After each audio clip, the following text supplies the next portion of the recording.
YouTube চ্যানেলে brightness coaching সেন্টারের পক্ষ থেকে সমস্ত স্টুডেন্টদের স্বাগত জানাচ্ছি।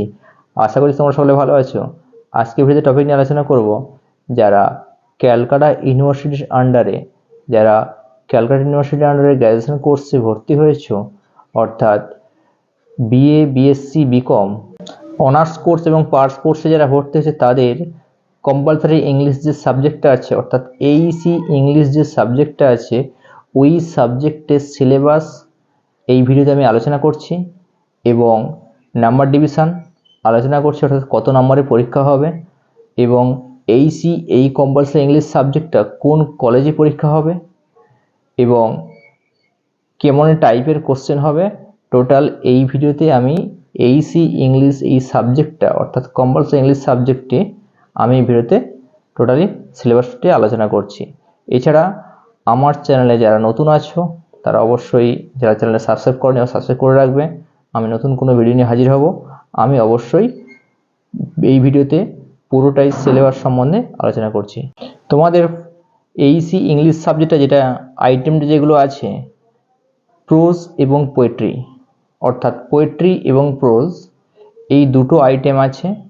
পোয়েট্রি থেকে আমি ফার্স্ট আলোচনা করছি। পোয়েট্রিতে যে আইটেমগুলো থাকছে তোমাদের এইসি ইংলিশ সিলেবাসে, সেটা হচ্ছে কি লর্ড টেনিসনের লেখা ব্রেক ব্রেক ব্রেক, অর্থাৎ break break break written by Alfred Lord Tennyson, এই কবিতাটি আছে। তারপর আছে কি আফটার ওয়ার্ডস কবিতাটি আছে থমাস হার্ডির লেখা, আফটার ওয়ার্ডস কবিতাটি আছে। এবং where the mind is without fear Rabindranath টেগোরের লেখা, এই তিনটে কবিতা তোমাদের এই সিলেবাসের মধ্যে থাকছে।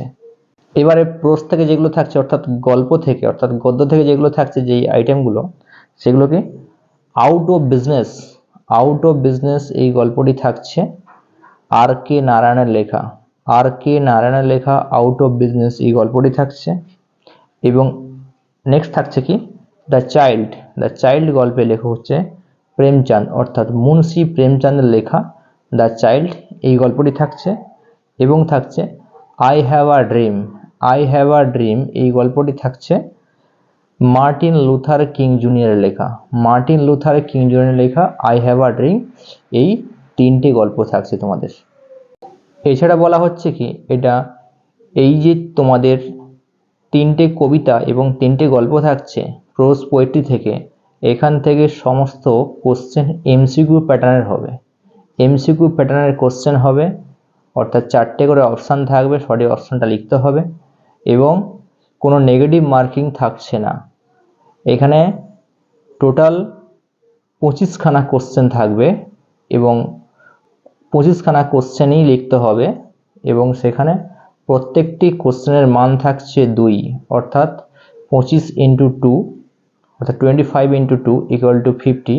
টোটাল 50 নম্বরের পরীক্ষা হবে এইসি ইংলিশ এই সাবজেক্টটাতে। এই এইসি ইংলিশ এই সাবজেক্টটা তোমাদের যে এক্সাম হবে, তোমাদের যারা যেই কলেজে অ্যাডমিশন হয়েছো সেই কলেজেই পরীক্ষা হবে, অর্থাৎ হোমে পরীক্ষা হবে। তো এবং খাতা দেখবেন, স্যারেরাই খাতা দেখবেন, যারা যেই কলেজে পড়াশুনো করছো সেই কলেজের স্যারেরাই খাতা দেখবেন, ভর্তি হয়েছো। এবং কোশ্চেন বানাবে ক্যালকাটা ইউনিভার্সিটি থেকে কোশ্চেন আসবে এবং এই কোশ্চেনের খাতা, এই কোশ্চেন পরীক্ষা হবে যে কলেজে ভর্তি হয়েছে যারা সেই কলেজেই, এবং যেই কলেজে ভর্তি হয়েছে সেই কলেজের স্যারেরা এবং ম্যামেরাই খাতা দেখবে। এবং এখানে এমসিকিউ প্যাটার্নের কোশ্চেন থাকছে। আশা করি তোমরা বুঝতে পেরেছো আমি কতটা সহজে আলোচনা করলাম তো সিলেবাসটা নিয়ে। তো ভিডিও অবশ্যই ভালো লাগে থাকে অবশ্যই লাইক করবে, সাবস্ক্রাইব করে রাখবে, বন্ধুদের মধ্যে লিঙ্কগুলো শেয়ার করবে, কমেন্টও করবে। আমি পরবর্তীতে এইসি ইংলিশের ওপরে সম্ভাব্য এমসিকিউ কোশ্চেনগুলো কোনগুলো আসতে পারে আমি অবশ্যই হাজির হব। তাই সবাইকে ধন্যবাদ জানাচ্ছি।